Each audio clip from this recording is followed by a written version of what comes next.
नमस्कार, मैं कृष्णा पाठक और प्रयास में आपका बहुत बहुत स्वागत है। आज हम प्रयास में चतरा जिला के लावालौंग प्रखंड स्थित प्राथमिक स्वास्थ्य केंद्र की स्थिति का विश्लेषण करेंगे और साथ ही हम विश्लेषण करेंगे कि कैसे चतरा जिला के प्रतापपुर प्रखंड में जनप्रतिनिधियों के द्वारा घोर लापरवाही के कारण हर घर तिरंगा अभियान के नाम पर कालिक पोती गई। शुरुआत करते हैं लावालौंग प्रखंड से। चतरा जिले के सुदूरवर्ती प्रखंड लावालौंग प्रखंड का प्राथमिक स्वास्थ्य केंद्र इन दिनों बदहाली की स्थिति से गुजर रहा है। स्थानीय जनप्रतिनिधियों के अनुसार यहाँ का एम्बुलेंस भी इन दिनों सिमरिया में है। जनप्रतिनिधियों का आरोप है कि पैसे के लालच में इस एम्बुलेंस को सिमरिया भेज दिया गया है। हालांकि कारण जो भी हो, इसका खामियाजा प्रखंड क्षेत्र के लोगों को ही अपनी जान गंवाकर चुकानी पड़ रही है। वहीं लावालौंग पीएचसी में पदस्थापित एकमात्र डॉक्टर चंदन कुमार को भी अस्थायी रूप से नहीं रहने दिया जा रहा है, जिसके कारण आए दिन दुर्घटनाग्रस्त एवं गंभीर रूप से बीमार कई लोग अपनी जान गंवा चुके हैं। और जनप्रतिनिधि इन सारी दिक्कतों की जवाबदेही सिमरिया चिकित्सा प्रभारी मधुर मोहन के सिर पर डाल रहे हैं। हम लोग पहले गए गांव में 10 तारीख का एक घटना हुआ पारामातू में किशोरी राम, तो हम लोग घर पर गए तो पता चला, हम लोग जांच में गए, उसका दुख सुख में हम लोग सोचे जरा भेंट करके बात कर लें, पूरा टीम गए तो वहाँ उन्होंने पता चला कि गाड़ी के अभाव में वो 2 घंटा तक ले चतरा लावालौंग में रह गया और ना यहाँ डॉक्टर मिले और ना गाड़ी का सुविधा मिला। इस चलते समझिए बीच रास्ते में जाते जाते उसका घटना माने मौत हो गया। ऐसे एक और घटना है जो कि हमारे विसूत्रीय अध्यक्ष शेरका मोड़ में घटना हुआ था। यहाँ आए उस दिन भी ऐसा ही पाए कि डॉक्टर उस दिन भी यहाँ से सिमरिया बुला लिया जाता है। यहाँ के डॉक्टर जो हैं बराबर उनको सिमरिया बुला लिया जाता है और यहाँ जब घटना होता है तो यहाँ डॉक्टर नहीं रहते हैं। इस चलते लोग को बहुत परेशानी है। यहाँ गाड़ी भी नहीं है, गाड़ी भी है तो यहाँ का प्रभारी जो हैं सिमरिया मंगा लिए हैं। यहाँ गाड़ी का भी कोई सुविधा नहीं है और न डॉक्टर हैं लेकिन डॉक्टर को यहाँ से सिमरिया बुला जाता है, इसलिए यहाँ घटना हुआ है। आज तो भर तो हम लोग को समझा बुझा कर इन लोग को छोड़ दे रहे हैं। अगर इन लोग इस पर भी नहीं सुधरते हैं तो आगे जाकर इन लोग पर कानूनी कार्रवाई हम लोग करेंगे। जनप्रतिनिधि यहाँ तक आरोप लगाते हैं कि प्रभारी किसी से अच्छी तरह बात भी नहीं करते हैं। कई मौकों पर तो वो यहाँ तक कह चुके हैं कि लावालौंग पीएचसी को बंद करो और सभी लोग सिमरिया आ जाओ।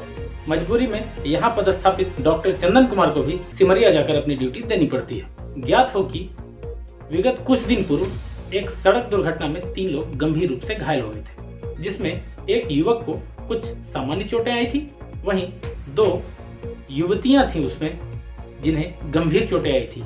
एक की स्थिति तो इतनी बुरी थी कि वो लगभग चोट लगने के बाद से ही बेहोश हो गई थी। उसमें से गंभीर रूप से घायल दोनों बच्चियां काफी देर तक इलाज के अभाव में हॉस्पिटल में यूं ही पड़ी रही, लेकिन वहां उनकी सुध लेने वाला कोई भी नहीं था। काफी देर बीत जाने के बाद वहां उपस्थित एलटी तौफीक आलम ने उनका इलाज किया। काफी मशक्कत के बाद उन्हें एक निजी वाहन के द्वारा रेफर करवाकर चतरा भी भेजने की कोशिश की गई, लेकिन इसी दौरान रास्ते में उसमें से एक बच्ची की मौत हो गई। परिजनों का यह भी कहना है कि अगर समय पर एम्बुलेंस मिल जाता तो शायद उस बच्ची की जान बच सकती थी। इन घटनाओं से क्षुब्ध होकर लावालौंग प्रखंड प्रमुख मनीषा देवी, समाज सेवी श्रवण रजक, 20 सूत्री अध्यक्ष छठू सिंह भोक्ता और उपाध्यक्ष सरयू यादव और मुखिया नेमन भुइया हॉस्पिटल पहुंचे और वहां के जो स्टाफ हैं उन सभी कर्मियों से उन्होंने स्पष्टीकरण मांगा। उसके बाद उन लोगों ने चतरा 108 सेवा जो एम्बुलेंस की है उस पर उन्होंने कॉल किया और उसके जिला कोऑर्डिनेटर राजेश कुमार से उन लोगों ने बात किया। हालांकि राजेश कुमार से भी उन्हें स्पष्ट रूप से कुछ जानकारी नहीं मिली, जिसके कारण बाद में फिर उन्होंने फोन भी काट दिया। हालांकि राजेश कुमार ने भी अपना पल्ला झाड़ लिया था इस मामले से। जांच में आया कि 10 तारीख को हमारे ग्राम पारामातो गांव में एगो दुर्घटना घट गई, एक्सीडेंट हो गया था। तो उनके घर पर गए दुख सुख में तो पता चला कि एम्बुलेंस को 108 को फोन किए से 1-1.5 घंटा से 2 घंटा तक ना सुविधा मिलने के कारण कोई निजी गाड़ी करके उन्होंने चतरा के लिए रवाना हुआ तो लीलाजन नदी जाते जाते उनका एक्सपायर हो गया। तो इस पर आप लोग क्या करना चाहते हैं, क्या चाहते हैं आप लोग? तो आज हम लोग हॉस्पिटल में इसलिए जांच के लिए आए हैं, तो पता चला कि ने उस दिन समय पर न डॉक्टर मिला न गाड़ी मिला। पता चला सिमरिया का जो प्रभारी है वो कह दिए कि वहाँ लावालंग हॉस्पिटल को बंद किया जाए और यहाँ आ जाए। तो यहाँ का जो डॉक्टर थे से सिमरिया चला गया, उस पर डिप्टी उस दिन डिप्टी में नहीं थे। तो ऐसा हमारे प्रखंड में इस तरह से दुर्घटना होगा और हम लोग प्रतिनिधि है, इस तरह हम लोग खामोश नहीं रहेंगे।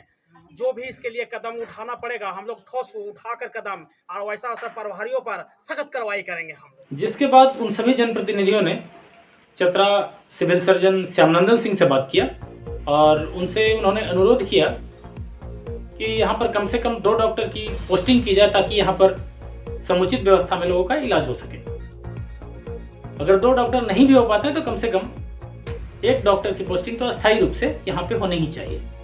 इसके अलावा उन्होंने एम्बुलेंस की भी मांग की। उन्होंने कहा कि लावालंग के एम्बुलेंस को यहीं रहने दिया जाए। हालांकि इस पर क्या एक्शन होता है ये तो आगे देखने वाली बात है। इन सभी बातों को ध्यान में रखते हुए जब हमारी टीम ने स्टडी किया तो पाया कि लावालंग प्रखंड तो बन गया है काफ़ी पहले से ही, लेकिन अभी तक लावालंग का जो अस्पताल है उसे प्रखंड का दर्जा प्राप्त नहीं है, यानी वो अभी तक सामुदायिक स्वास्थ्य केंद्र नहीं बना है। वो आज भी सिमरिया रेफरल अस्पताल के अंडर में ही चलता है, जिसके कारण लावालंग अस्पताल आज भी डॉक्टर मधुर मोहन जो सिमरिया रेफरल अस्पताल के चिकित्सा प्रभारी हैं उन्हीं के हाथों में है और उन्हीं के अंडर में चलता है। और ये सिमरिया रेफरल अस्पताल का ही एक विंग माना जाएगा आज भी, जिसके कारण जब भी यदि सिमरिया रेफरल अस्पताल में कुछ कमी होती है इक्विपमेंट्स की या फिर किसी भी संसाधन की तो उसे लावालंग अस्पताल से मंगाकर उस कमी को पूरा किया जाता है। और इसी कारण से लावालंग अस्पताल को मिला हुआ 108 नंबर का एम्बुलेंस अभी सिमरिया अस्पताल में अपनी ड्यूटी दे रहा है। ऐसे में ज़्यादा जरूरी यह है कि यहाँ के जनप्रतिनिधि पहले लावालंग अस्पताल को सामुदायिक स्वास्थ्य केंद्र बनवाने के लिए पहल करें। दूसरी तरफ स्वास्थ्य विभाग के कर्मियों को भी चाहिए कि लावालंग सुदूरवर्ती क्षेत्र होने के अलावा क्षेत्रफल की दृष्टि से भी बहुत बड़ा है और यहाँ पूरे प्रखंड क्षेत्र में सड़कों की स्थिति भी काफ़ी दयनीय है। यूँ कहें तो हम समझ सकते हैं कि लावालंग में सड़कों की स्थिति ऐसी है कि यहाँ के 70 से 80% सड़कों में पैदल चलने लायक भी रास्ता नहीं है। तो वैसे में यदि वहाँ कोई बीमार होता है तो उसे यहाँ से सिमरिया ले जाना काफ़ी मुश्किल होगा। हालांकि इतना सब होने के बाद आनंद फानन में इस अस्पताल में चतरा डीसी अबू इमरान का भी दौरा हुआ। वह भी वहाँ की स्थिति देखकर वापस जा चुके हैं और यहाँ की जनता को भी उनसे काफ़ी उम्मीदें हैं। जनता उनसे इतना उम्मीद तो जरूर करेगी कि यहाँ के अस्पताल को सुचारू रूप से चलाया जाए और यहाँ पर कम से कम 1 डॉक्टर तो हमेशा ही उपस्थित रहे। अस्पताल विजिट करने के बाद डीसी आदिम जनजाति के बिरहोर परिवारों की स्थिति से भी रूबरू हुए। सबसे पहले वे लावालंग प्रखंड कार्यालय पहुंचकर बीडीओ अमित कुमार से मिले और प्रखंड कार्यालय का विस्तृत जायजा लिया। फिर प्रखंड मुख्यालय स्थित बिरहोर कॉलोनी पहुंचकर बिरहोरों की स्थिति एवं उनके जीवन यापन से रूबरू हुए। वहां पर डीसी काफी समय तक रुके और वो बिरहोरों की स्थिति और उनकी दशा को देखे और उनके लिए क्या किया जा सकता है इस पर भी उन्होंने गौर किया। उन्होंने जब उनसे बातचीत किया और उनकी स्थिति को देखा तो बहुत से बिरहोर परिवारों में उन्हें मिला कि कुछ को आवास नहीं मिल पाया है और कुछ का पेंशन वगैरह नहीं है। तो ऐसे में उन्होंने वहाँ के संबंधित अधिकारियों को निर्देश दिया कि उनका आवास और पेंशन का काम कराया जाए। घर नहीं है, कहाँ है घर? कौन मिला? कौन है उनका कैसे नहीं है, मतलब क्या रिपोर्ट देते हैं कि सब फैमिली कहाँ घर है? कुछ पेंशन वेंशन खाता होता है? बेटा कहाँ रहता है? बेटा माता बैंक में है, पेंशन मिलता है 1000 रुपये पर महीना है? मिलता है ना। चावल मिलता है डाकिया वाला, वीडियो साहब आके देते हैं। कितना देते हैं, आधा बोरा या 1 बोरा? पानी कहाँ से पीते हैं?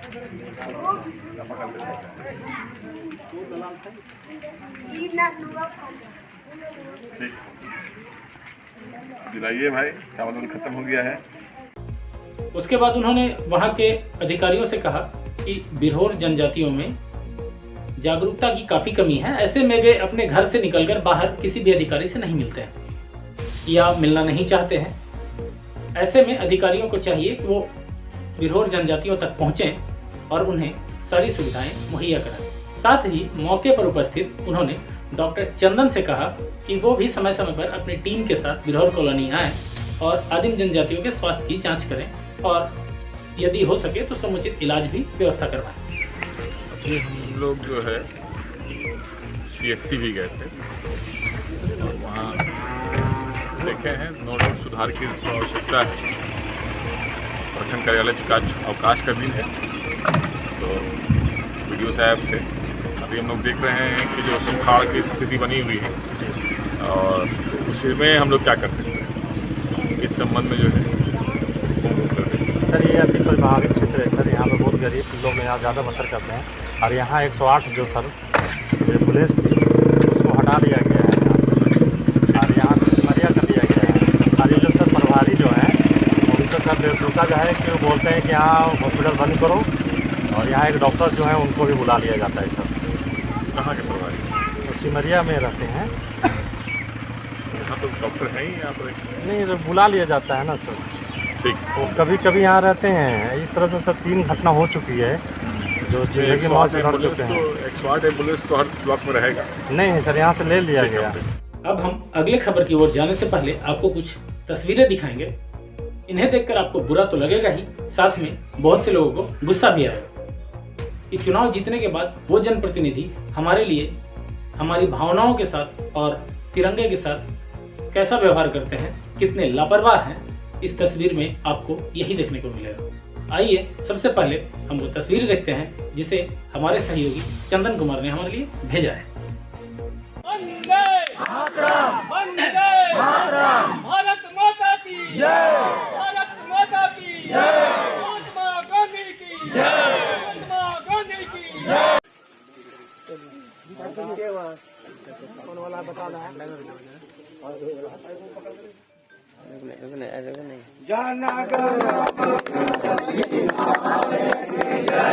फोन को सीख कर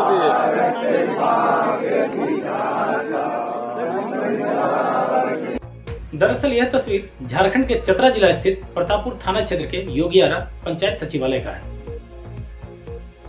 जहां योगियारा पंचायत के मुखिया आशीष भारती और प्रतापपुर भाग संख्या 1 के जिला परिषद रविता देवी के पति संतोष राणा के द्वारा घोर लापरवाही बरता गया है और उनकी लापरवाही का नतीजा ये हुआ है कि वहां तिरंगा का घोर अपमान हुआ है उनकी लापरवाही के कारण।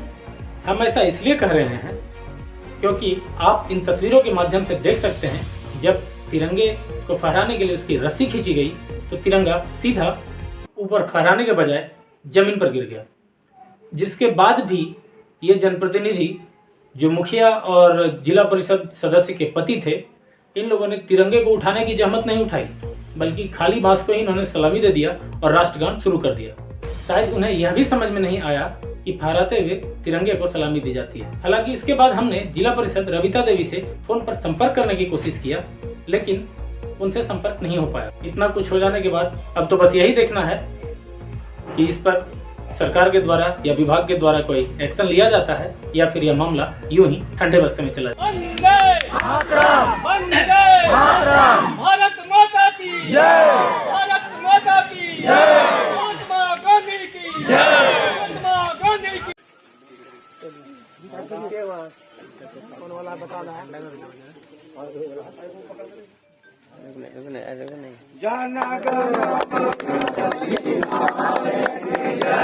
फोन को सीख कर